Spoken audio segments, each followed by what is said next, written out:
छत्तीसगढ़ में ग्रामीण अर्थव्यवस्था की रीढ़ माने जाने वाली धान खरीदी शुरू हो गई है। धान खरीदी 1 दिसंबर से 31 जनवरी तक और मक्का खरीदी 1 दिसंबर से 31 मई तक की जाएगी। धान खरीदी के लिए इस बार 21,29,764 किसानों ने धान बेचने के लिए नाम दर्ज कराया है। वहीं बढ़ी हुई किसानों की संख्या को देखते हुए इस बार 2,305 धान खरीदी केंद्र बनाए गए। ज्यादा धान पैदावार करने वाले जांजगीर, बिलासपुर, रायपुर, राजनांदगांव, दुर्ग और महासमुंद में धान खरीदी केंद्रों की विशेष निगरानी के लिए समितियां बनाई गई हैं। वहीं धान के अवैध परिवहन पर रोक लगाने, सीमावर्ती राज्यों की सीमा पर जिला प्रशासन को कड़ी निगरानी के निर्देश दिए गए हैं।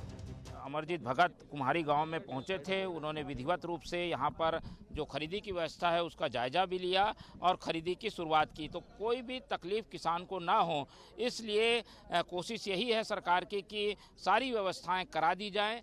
रायपुर के धान खरीदी केंद्र धरसीवा से खाद्य मंत्री अमरजीत भगत ने इसकी शुरुआत की। देरी को लेकर उन्होंने केंद्र को जिम्मेदार ठहराया। तमाम दिक्कतों के बावजूद केंद्र ने हमको साथ उतना नहीं दिया जितना कि उनसे उम्मीद था। छत्तीसगढ़ की आवश्यकता बारदाने की 4,75,000 गठान की थी। हम लोगों ने केंद्र से मांगा था 3.5 लाख गठान, उसमें से 3 लाख गठान देने की हामी भरी थी और जब देने की बारी आई तो 1,45,000 गठान दे रहे हैं। तो आधे से भी कम बारदाने में खरीदी करने के लिए हमारे पास आधा अधूरा तैयारी था, उसको पूरा करने में थोड़ा समय लगा। इधर धान खरीदी को लेकर विपक्ष का सरकार के दावों से अलग रुख है। जहां बीजेपी टोकन वितरण और रकबे में वृद्धि पर सवाल उठा रही है, वहीं जनता कांग्रेस जोगी ने भी एक साथ भुगतान और पूरा धान खरीदने का मुद्दा उठाया। फिलहाल पहले दिन ही विपक्ष ने कई जगह किसानों की परेशानी को लेकर तैयारियों पर सवाल उठाए। जहाँ ये बढ़े हुए की बात कर रहे हैं तो बीजापुर जैसे जहाँ पर अन्य फसल लिए जाते थे वहाँ पर रेट को देख करके निश्चित रूप से वहाँ पर वृद्धि हुई है, लेकिन धान उत्पादक जिलों में जो कमी आना ये निश्चित रूप से चिंता का विषय है और इससे किसानों को बड़ा नुकसान होने की संभावना है, जिसकी भरपाई मुझे लगता है कि संभव नहीं है। गौरेला, पेंड्रा, मरवाही जिले में सबसे पहले तो आज धान खरीदी जहाँ सुबह सुबह शुरू होनी थी, प्रशासन के द्वारा कांग्रेसी नेताओं को मुख्य तिथि बनाया गया। कोई 2 बजे आ रहा है, कोई 3 बजे आ रहा है, तब तक किसान इंतजार कर रहे थे। और पहला दिन है धान खरीदी का। पूरे जिले में लगभग 15,000 किसानों का धान खरीदा जाना है। जो 2 सबसे बड़ी समितियां हैं हमारे जिले में, गौरेला और पेंड्रा। पेंड्रा में आज मात्र 13 किसानों से धान खरीदा जा रहा है और गौरेला में मात्र 8 किसानों से। काफी दिनों से धान बेचने का इंतजार कर रहे किसानों के लिए ये खुशी का दिन रहा। वो खरीदी केंद्र पर पहुंचने लगे हैं। उधर सरकार ने इस साल 90 लाख मीट्रिक टन धान खरीदी का लक्ष्य रखा है। मोहन तिवारी, बंसल न्यूज, रायपुर। नमस्कार, स्वागत है आपका। मैं हूं अभिषेक शुक्ल। धान खरीदी की आज से शुरुआत हो गई। किसान पहुंचने लगे धान खरीदी केंद्रों पर। वहां पर धान बेचने के लिए लंबे समय से वो इंतजार कर रहे थे। उनकी चेहरे की खुशी वहां पर नजर आ रही थी। कई मंत्री भी पहुंचे, अधिकारी भी पहुंचे इस मॉनिटरिंग करने के लिए, क्योंकि तैयारियां काफ़ी समय से चल रही थी, समीक्षा काफ़ी समय से हो रही थी। लेकिन इस तैयारियों के बावजूद उनका कहना था कि बारदानों को लेकर कुछ जो दिक्कतें आई वो केंद्र की वजह से आई, जो देरी हुई वो केंद्र की वजह से हुई, वो सहयोग नहीं मिल पाया। हालांकि भाजपा ने यहाँ पर कहा कि सरकार की कोई तैयारियां नज़र नहीं आई, टोकन से लेकर धान खरीदी तक सब कुछ अव्यवस्थित है, निर्देश क्लियर नहीं है। तो निश्चित रूप से धान की जब बात आती है, सियासत होती है, पक्ष विपक्ष एक दूसरे पर आरोप प्रत्यारोप लगाते हैं। चर्चा हम करेंगे आज धान खरीदी पर ही, क्योंकि प्रदेश में एक बड़ा दिन है आज, खास तौर पर अन्नदाताओं के लिए। हमारे साथ खास मेहमान जुड़ रहे हैं। अटल श्रीवास्तव जी हमारे साथ हैं, कांग्रेस से, बहुत स्वागत। श्रीचंद सुंदरानी जी भाजपा से हैं, बहुत स्वागत आपका भी। और हमारे साथ वरिष्ठ पत्रकार ए.वी. मुरली जी हैं, बहुत स्वागत आपका भी। सुंदरानी जी, पहला सवाल आपसे। धान खरीदी आज से शुरू हो गई, बहुत सारी तैयारियां नजर आई हैं जमीन पर, लेकिन उसके बावजूद सत्ता पक्ष आरोप लगा रहा है कि जो देरी हुई है, जो आरोप आप लोग लगा रहे हैं, वो उसके पीछे केंद्र सरकार एक बड़ी वजह है, वो सहयोग नहीं मिल पाया। सुंदरानी जी। देखिए अभिषेक जी, केंद्र को कोसने के अलावा कांग्रेस पार्टी का कोई एजेंडा नहीं रहा। हर डिबेट पे, चाहे वो नगर निगम से रिलेटेड हो, चाहे धान से रिलेटेड हो, राज्य सरकार से रिलेटेड हो, हर मुद्दे पर केंद्र को के खिलाफ बोलना, मोदी जी के खिलाफ बोलना, ये इनका एक सूत्री कार्यक्रम हो गया है। जून में इनको बता दिया गया था कि कोरोना के चलते बारदाने की सप्लाई पूरी तरह से केंद्र नहीं कर पाएगा। 14 लाख बारदाने इनके पास होने के बाद भी ये चाहते तो 1 नवंबर को अपनी धान खरीदी शुरू कर सकते थे, लेकिन इन्होंने धान खरीदी शुरू नहीं की। किसानों के खेतों में 15 अक्टूबर से ही धान कटाई शुरू हो गई थी और बहुत सारे किसानों को वर्षा, जो आकस्मिक वर्षा हुई, उसके कारण किसानों का धान खराब हुआ। दीपावली सिर पे थी, दीपावली के कारण किसानों ने औने पौने दाम पे कुछ धान बेचा और दीपावली मनाई। बार बार भारतीय जनता पार्टी कह रही थी कि 1 नवंबर को डॉक्टर रमन सिंह जी 15 साल तक धान खरीदते रहे किसानों का और किसानों की दीपावली अच्छी मनते रही, लेकिन इन्होंने जानबूझकर 1 दिसंबर तारीख तय की। पिछली बार भी वही किया था। अव्यवस्थाओं का आलम था पिछली बार भी, इस बार भी देर रात तक टोकन के लिए किसान भटकते रहे, किसानों को टोकन नहीं मिला। आज भी कई केंद्रों से प्रदेश भर में कहीं न कहीं धान खरीदी के मामले में अव्यवस्थाएं नजर आई। जहां तक बारदानों की बात है, केंद्र पे आरोप लगाते हैं कि केंद्र ने जून में बता दिया था।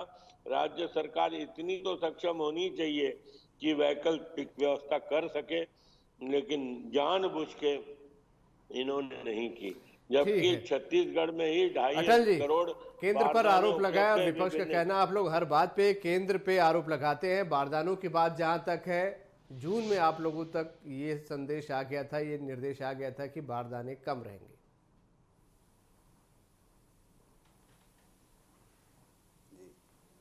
देखिए, जो इनको मालूम होना चाहिए कि बारदाने की सप्लाई केंद्र सरकार करती है और जो जूट कमिश्नर होते हैं कलकत्ता में बैठे हैं, वो हमको इस बार 50% से कम बारदाने की उपलब्धता हो पाई है। आप ये बोलते हैं कि राज्य सरकार खुद कर ले, तो फिर केंद्र सरकार क्यों बैठी हुई है? हर चीज़ के लिए बहाना बनाना है कि जब उनसे नहीं हो पा रहा है। सबको मालूम है कोरोना महामारी चल रही है, सब जगह तकलीफें हैं, तो कोई ना कोई व्यवस्था केंद्र को करना चाहिए। जो बारदाने की सप्लाई वो करती थी, पर केंद्र हमेशा अपनी बातों को अपनी कमियों को छुपाने के लिए राज्य के ऊपर डाल देती है। अच्छा हुआ कि लोग ये नहीं बोल रहे हैं कि इसमें भी पाकिस्तान का हाथ है, इसलिए बारदाने नहीं बन पाए।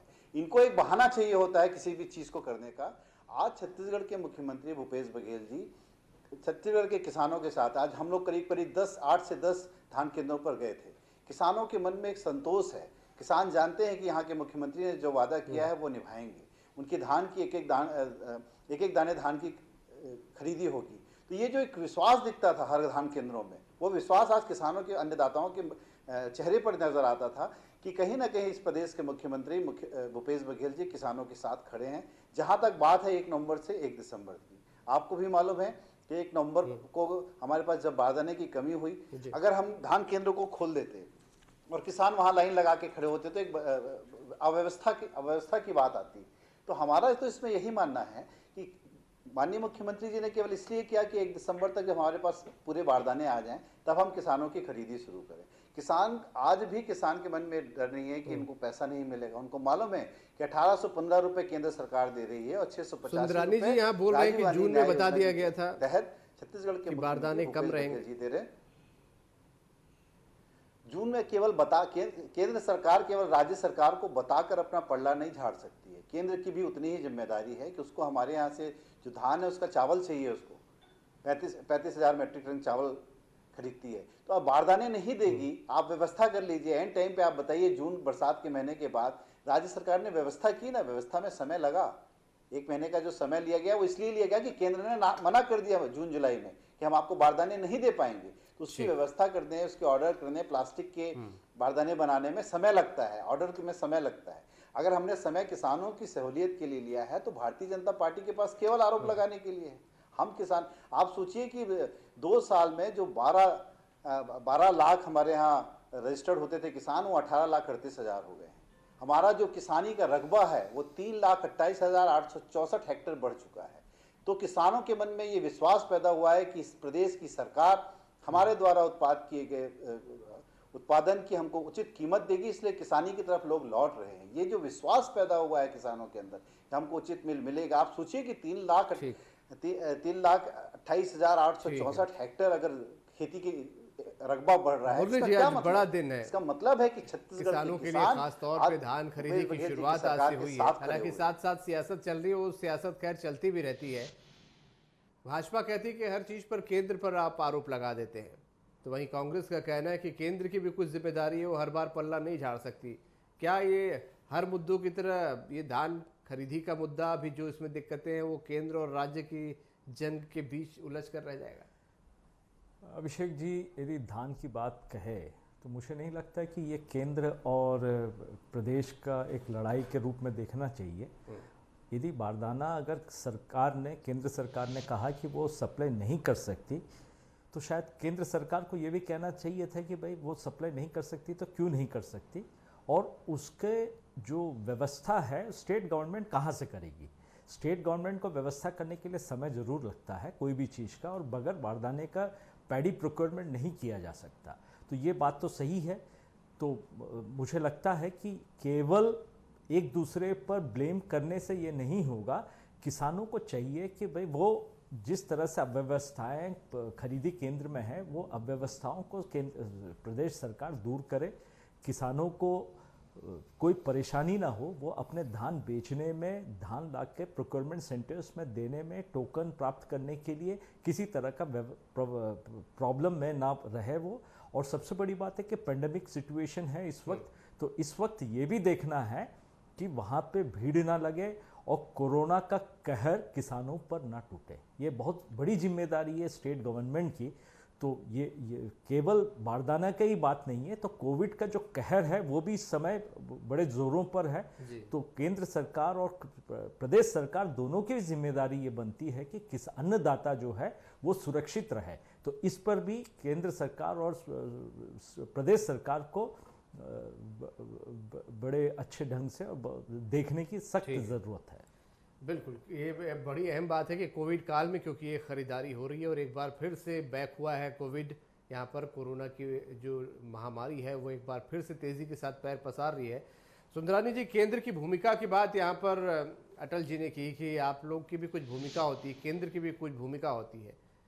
बेहतर होता कि बजाय कि आरोप प्रत्यारोप के यहाँ पर सहयोग किया जाता आपस में, क्योंकि अन्नदाता तो दोनों के हैं और खासकर जब कोविड काल है तो सहयोग करके सबको चलना चाहिए। अब अभिषेक जी, पिछले वर्ष तक 44 लाख मीट्रिक टन चावल केंद्र खरीद, करीब 60 लाख मीट्रिक टन, मतलब आप देखिए 30% अधिक चावल खरीदने की बात केंद्र ने की है।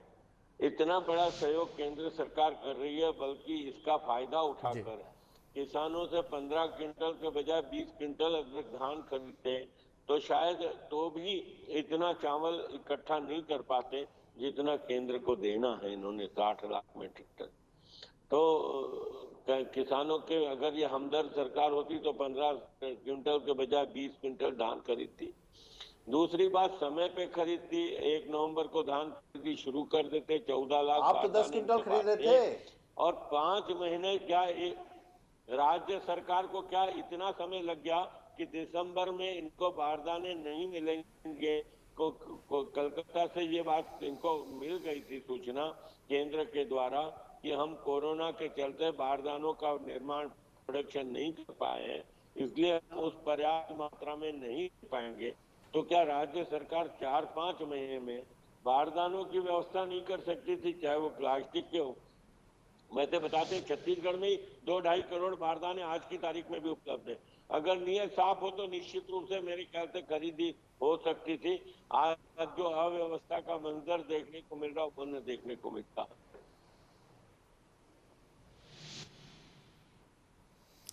अटल जी, व्यवस्था की जा सकती थी, यहाँ पर बात फिर वही आपके पाले में आ गई कि आप लोगों को पहले सूचित कर दिया गया था। ये बातें आप लोगों को पहले भी सोच लेनी थी। सुंदरानी जी को मैं बताना चाहता हूँ कि आज देखिए, मैं सुंदरानी जी को बताना चाहता हूँ कि आज माननीय मुख्यमंत्री जी ने जिला प्रशासन को, कांग्रेस के संगठन को एक समितियां बनाकर हर धान संग्रह केंद्र में जाने के लिए निर्देशित किया था। आज हम सब लोग सभी धान केंद्रों में गए थे, कहीं पर कोई अव्यवस्था नहीं है। धान की तोलाई हो रही है, लोगों को टोकन मिल चुके हैं। कहीं एक दिन में 1000 क्विंटल, कहीं 1200 क्विंटल, कहीं 1300 क्विंटल धान का टारगेट रखा गया है। हम जिस जगह पर जा रहे थे वहाँ पर लोग किसान आ रहे थे, कोई बहुत लंबी लाइन नहीं थी, लोगों को टोकन मिल चुके थे। ये व्यवस्था के तहत काम हो रहा है। भारतीय जनता पार्टी इस व्यवस्था को बिगाड़ना चाहती है। अभी सुंदरानी जी कह रहे थे कि 20 क्विंटल धान क्यों नहीं लेते। अरे आपके रमन सिंह की सरकार ने तो 10 क्विंटल कर दिया था, तब आप कहाँ थे? तब कौन किसान के साथ खड़ा हुआ था? तब जब कांग्रेस ने आंदोलन किया तब आपको आंदोलन से हार कर 15 क्विंटल धान, 1 एकड़ में 15 क्विंटल धान की करनी पड़ी।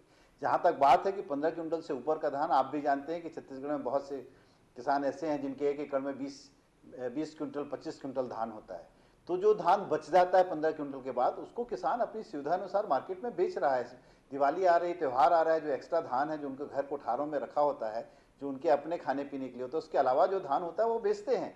इसमें क्या परेशानी हो सकती है? पर आज मैं आपको साथ विश्वास के साथ कह सकता हूं कि आज जितनी जगह हम गए थे, किसानों के मन में एक बहुत बड़ा भाव था, एक विश्वास था कि छत्तीसगढ़ की कांग्रेस की सरकार, छत्तीसगढ़ की भूपेश बघेल की सरकार कांग्रेस का एक किसानों का एक एक दाना धान लेगी। ये जो विश्वास पैदा हुआ है छत्तीसगढ़ के किसानों में कांग्रेस को लेकर, मुख्यमंत्री जी को लेकर, वो विश्वास हमारे लिए बहुत बड़ी। नेता प्रतिपक्ष के भी कुछ आरोप उनका कहना था कि छत्तीसगढ़ का किसान, छत्तीसगढ़ का अन्नदाता, छोटे किसानों को बार बार अगर लेकर आना पड़ेगा धान तो लागत में बढ़ोतरी हो जाएगी, उनको थोड़ी दिक्कतें होगी।